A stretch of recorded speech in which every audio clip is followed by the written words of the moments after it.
The first warning that you're working with a hazardous chemical should come from the label. Every container of hazardous chemicals has to have one. It's the chemical company's job to make up the label and put it on the drum before it's shipped. But it's up to every employer who uses a chemical to check for the label when they receive the shipment of chemicals and to make sure that the labels aren't removed or defaced. The label should tell you three things. It has to show the name and address of the company which supplied the chemical. It has to have the chemical's identity, a brand name or chemical name, a code name or code number.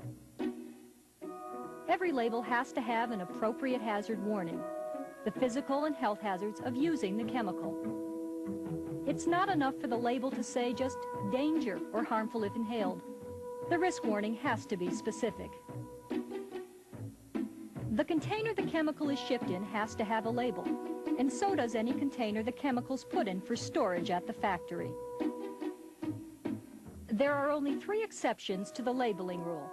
If the chemical is in a portable container to make it easier to work with, it doesn't have to have a label as long as the only worker who uses it is the one who made the transfer. If the chemical is in a stationary process container, like a dip tank or a reaction vessel, the company doesn't have to put a label on it. But they do have to post a sign or a placard with the same kind of information that's on the label. And if chemicals are in the piping system, no label is required.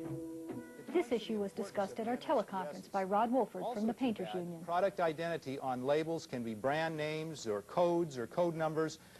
So when you're looking at a material safety data sheet, you have to make sure to compare the identity on the MSDS with that on the label. They must be the same. For example, if the identity on the label says that it's Dayglow 215, check it on the MSDS, because on the MSDS it must also say Dayglow 215.